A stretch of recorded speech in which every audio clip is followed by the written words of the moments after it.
Hey, what's up? Welcome back to my channel. I'm Ivy, and today I'm going to be talking about 5 books that everyone needs to read. So these are like stories that I think everyone should read because of their message and what they get across, but also some of them are books that I just love a ton, and I think you should read them too.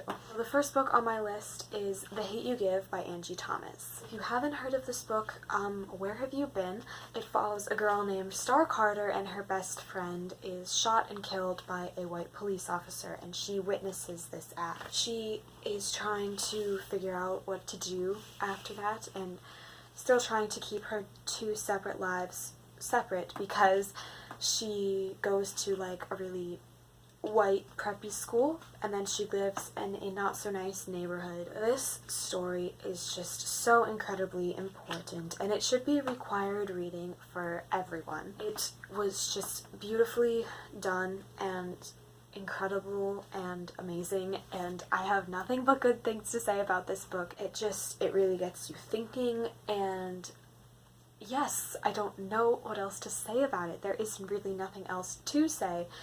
It's amazing. Go read it. The next book on my list is Simon vs. the Homo Sapiens Agenda by Becky Albertalli. This is one of my favorite books of all time. It is just the love of my life. So basically it follows Simon, and he is in his senior year, and he is gay, but he's not out to anyone. Yeah, he's not out to anyone. He's been emailing this other closeted gay kid, and someone gets his hands on the emails and blackmails Simon with them. I love this book so much.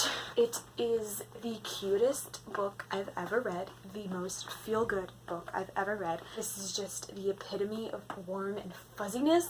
I would love to just read this over and over and over again. The characters were absolutely amazing. Simon, especially, the main character, he is just the cutest human being I think ever. Also, the friend group is just, I don't know, it's so beautiful, and I want to be a part of the friend group so bad. It's also completely hilarious. Like, it's one of the funniest books I've ever read. Okay, it's not my favorite book ever, but it's like definitely up there. So next is a book that I honestly don't remember that much about, but I just remember that I feel like you should read it, so we're just gonna put it in the video. She Grows in Brooklyn by Betty Smith. Like I said, I don't remember much, but it follows Francie, and she is a little girl growing up in Brooklyn. Her family is poor, and it's just about her and her family's struggles. It was just a really beautiful story. It's one of those books where I feel like you just need to experience it. Next, I have The Outsiders by S.E. Hinton. This is another one that I read quite a while ago. It's about a 14-year-old named Pony Boy, and he is in a gang. He considers himself a greaser. His gang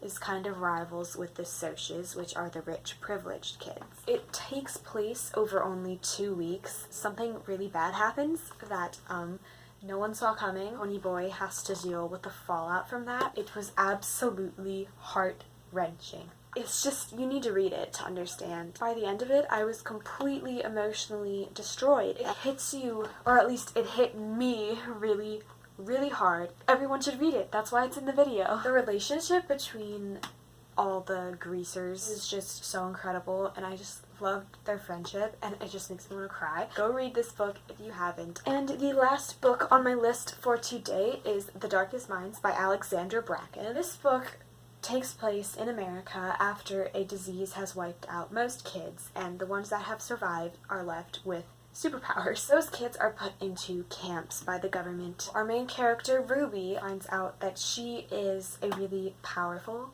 person, but she kind of lies about it because all the people like her, all the kids like her, were taken away. The whole series was just so freaking good. I can't even explain it. Actually, no, I can explain it. The characters. The friend group was just, I would kill to be part of it. It's just the most beautiful thing I've ever seen in my entire life. The relationship between all the friends, Chubbs, Liam, Zoo, and Ruby, just makes you want to cry. So that is it for today's video. Thank you so much for watching. I hope you enjoyed it. I hope you go and read these books if you haven't already, because you will not regret it. I will see you next time with another video.